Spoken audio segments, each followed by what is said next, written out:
Hey, good morning, everyone. It is Pastor Bob with another daily Bible reading insight. Today is day 221 in our Read Through the Bible in a Year program. That means we are in Psalms.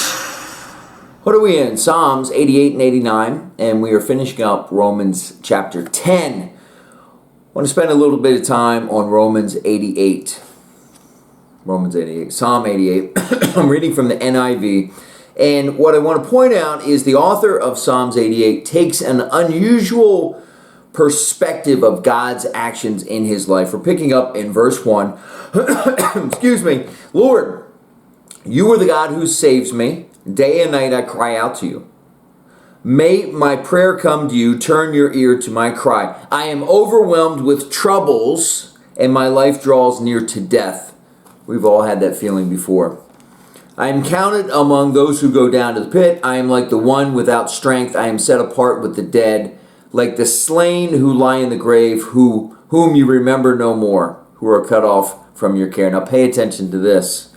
Verse 6 says, you have put me in the lowest pit, in the darkest depths. Your wrath lies heavily on me. You have overwhelmed me with all your waves. You have taken from me my closest friends and have made me repulsive to them. I am confined and cannot escape.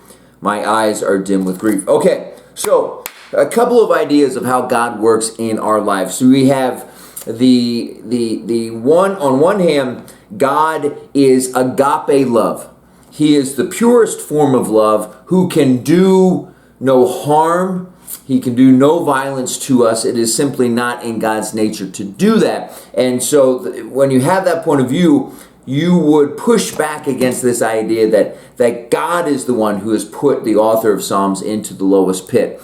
That God's love is benevolent, it's peaceful, it's joyful, it can never do anything wrong, right? I love that idea of God. However, it is contradicted many times with many different authors in the Bible who see God actively putting them in positions of hardship or struggle in the valley or at the base of the mountain where they have to climb.